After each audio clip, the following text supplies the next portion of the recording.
Kini saatnya kami mengajak Anda untuk melihat apa yang menjadi trending topik di hari ini pemirsa dan akan kita bahas. Langsung saja kita akan buka apa yang menjadi trending topik di hari ini. Ada apa Jessica? Hari ini adalah hari pertama sekolah setelah libur Nataru yang berlangsung dari tanggal 22 Desember 2025 dan akhirnya tanggal 5 Januari anak-anak udah mulai masuk sekolah nih Febrian. Jadi anak-anak sekolah dan juga orang-orang yang bekerja ya, terutama yang libur kemarin ini 1 tahun ya nggak ketemu dengan keluarga dan juga Soalnya kolega pergantian mereka, ya. tahun ya. Betul. Nah kita lihat pemirsa selengkapnya inilah dia dalam segmen trending topik.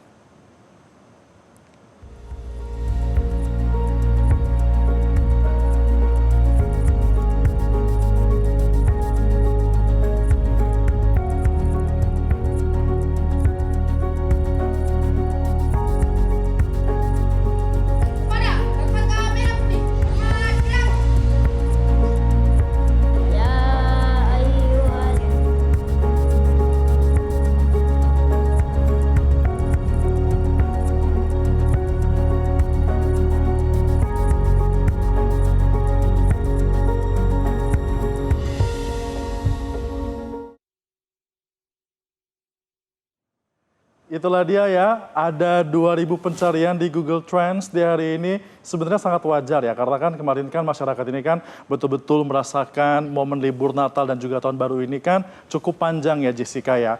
Nah di hari ini sudah mulai kembali beraktivitas, jalanan sudah mulai padat kembali, bahkan kendaraan umum, Transjakarta, KRL sudah mulai padat lagi. Jadi kalau misalnya kemarin tetap bekerja ketika orang-orang pada cuti sempat merasakan Jakarta lengang, hari ini sudah mulai ramai lagi Jessica ya. Itu kayak Febrian ya, agak-agak ada curahan hatinya. Curhat sedikit ya pemirsa ya. Jadi pemirsa kita akan lihat ini kondisi dari Jakarta pagi tadi, yang mana siswa sekolah di Jakarta mulai kembali mengikuti kegiatan belajar mengajar setelah libur panjang Natal dan Tahun Baru. Nah pemirsa, pihak sekolah juga menyiapkan berbagai strategi nih supaya siswa-siswinya tetap semangat saat mengikuti jam pelajaran. Nah seperti yang diikuti oleh siswa-siswi di SMP Negeri 167 Jakarta Timur.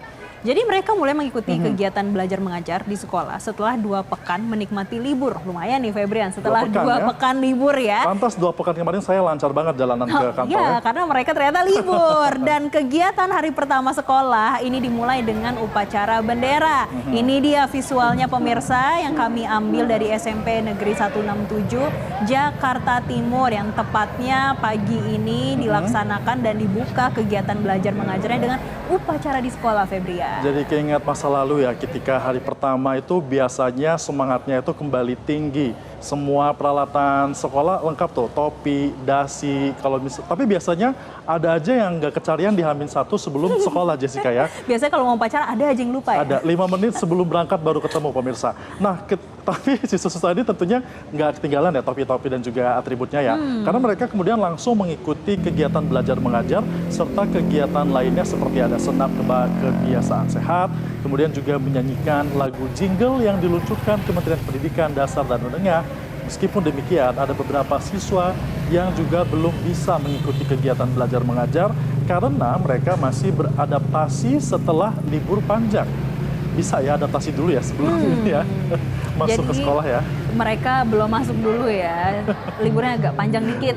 Baik ya, pemerintah sekarang ya, sekolah juga baik ya, ada masa adaptasi untuk masuk sekolah lagi. Nah, lain halnya seperti yang terjadi di Kabupaten Tapanuli Selatan, Sumatera Utara. Tadi kan kita sudah lihat di kawasan di Pulau Jawa ya, di Jakarta khususnya.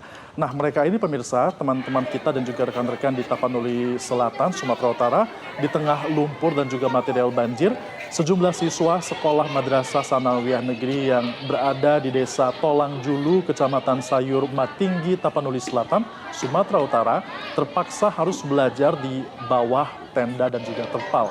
Mereka ini harus belajar di lokasi tersebut karena bangunan sekolah rusak akibat diterjang banjir bandang pada akhir November yang lalu. Kita lihat ya, suasananya tetap semangat meskipun tidak ada kelas yang memadai, tapi guru juga tetap datang, tetap memberikan materi dan juga siswa. Kita dengar sangat interaksinya sangat bagus sekali ya Jessica ya, meskipun berada di tengah kekurangan dan juga kondisi yang tidak memadai.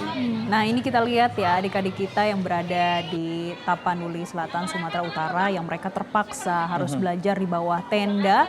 Namun kalau kita lihat semangatnya tadi seperti Febrian sampaikan luar biasa karena terlihat tidak hanya dari antusiasme dan juga interaksi para murid dengan guru, tapi juga terlihat kalau dari belakang tadi Febrian ini mereka rapih banget dalam tenda itu, dalam kegiatan belajar mengajar. Iya. Nah, ini adalah kondisi di Tapanuli Selatan. Pemirsa, kalau tadi di tenda mereka menggunakan ini meja yang bisa dilipat ya? Iya, meja lipat ya. Dan kemudian ini mereka rapihkan kembali. Mungkin ini untuk digunakan lagi untuk keesokan harinya dalam kegiatan belajar mengajar di Tapanuli Selatan. Dan memang kerusakan akibat dari banjir bandang serta longsor kemarin cukup parah ya, seperti salah satu sekolah ini yang sedang Anda saksikan pemirsa, memang menyapu material yang ada di dalam kelas sehingga mereka terpaksa harus belajar dengan situasi seadanya, bahkan semangatnya pun bukan hanya untuk belajar tapi juga untuk bergotong royong nih, membersihkan bagian dalam kelas ataupun bagian bangunan sekolah yang sudah rusak ataupun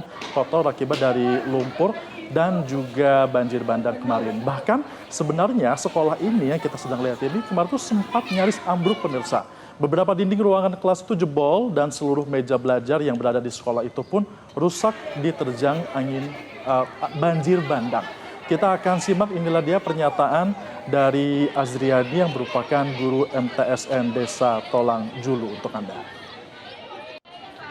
Selesai biar anak-anaknya nyaman belajar. Bangunan sekolah. Bangunan sekolahnya cepat selesai. Kemudian kita sebagai guru harapannya anak-anak walaupun kayak gini musibahnya tetap semangat belajarnya. Kami pun guru-guru harusnya lebih semangat dari anak-anak karena anak-anak kan terdampak langsung.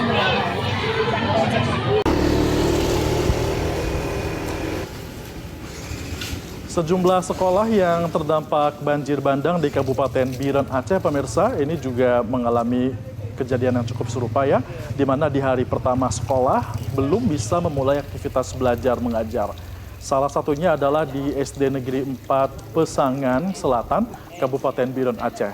Hal ini lantaran sekolah tersebut masih belum bersih total dari sedimen lumpur yang sangat tebal dan belum berhasil dibersihkan secara menyeluruh. Kita lihat ini merupakan kondisi di sana pemirsa, di mana memang masih banyak lumpur, bahkan juga warga nampaknya ini ya yang masih melakukan atau berjibaku untuk mengeluarkan lumpur dari dalam ruangan kelas yang sempat membuat kegiatan belajar mengajar tidak bisa berjalan.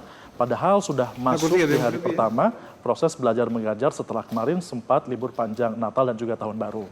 Memang hingga saat ini salah satu fokus dari pemerintah maupun pusat ataupun daerah adalah untuk membersihkan fasilitas umum, salah satunya sekolah, supaya aktivitas belajar mengajar bisa segera kembali dilakukan. Betul.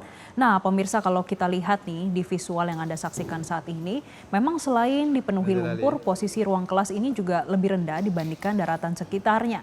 Dan ini yang membuat sedimen lumpur sulit untuk dibersihkan menggunakan peralatan yang seadanya.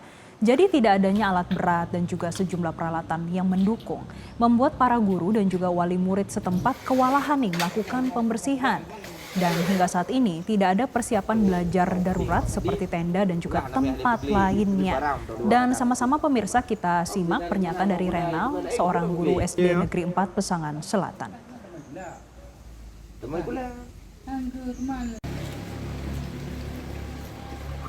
Dia benar bersih-bersih.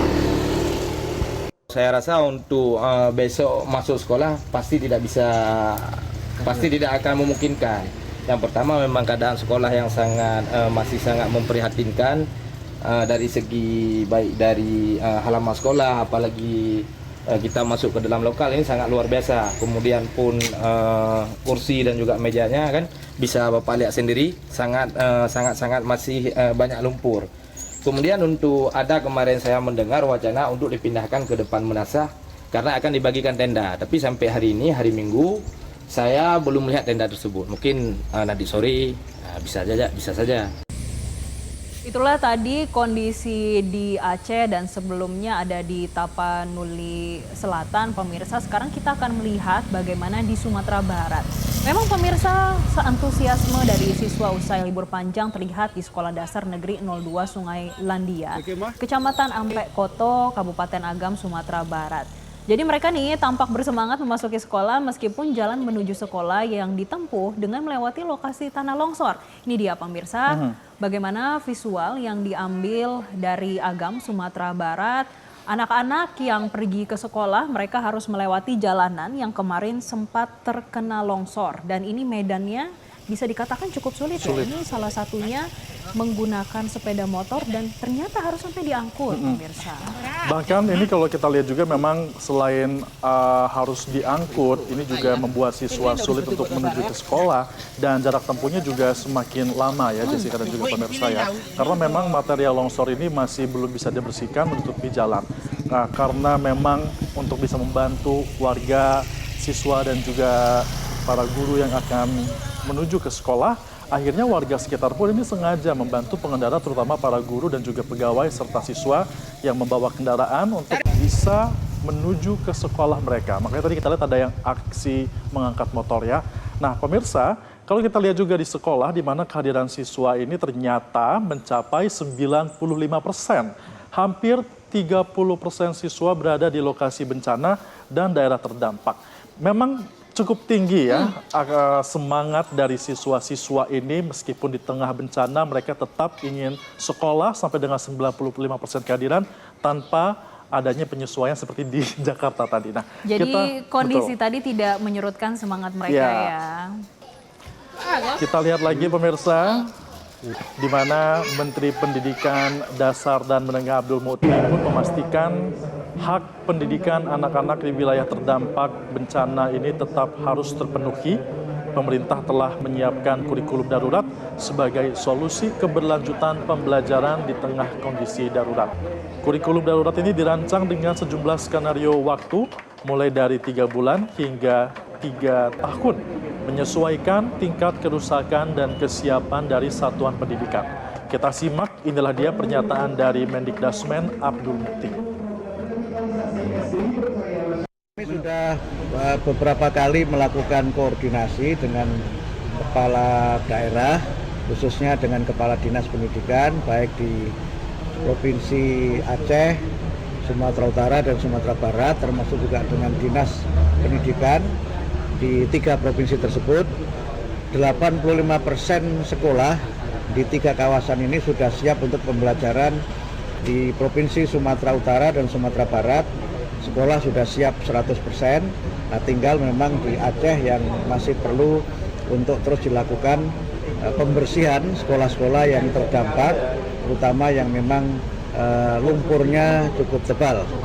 Nah, sekolah-sekolah yang sudah tidak mungkin lagi dipergunakan, itu akan kami bangun lagi.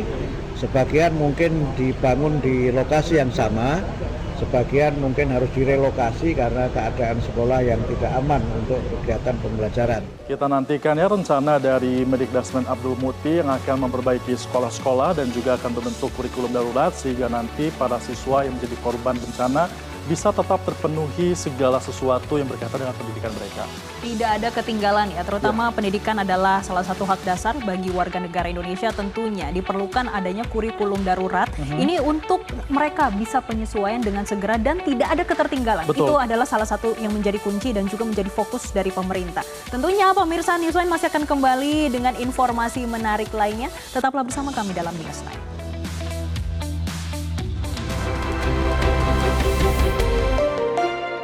Jelajahi cara baru mendapatkan informasi. Download Metro TV Extend sekarang.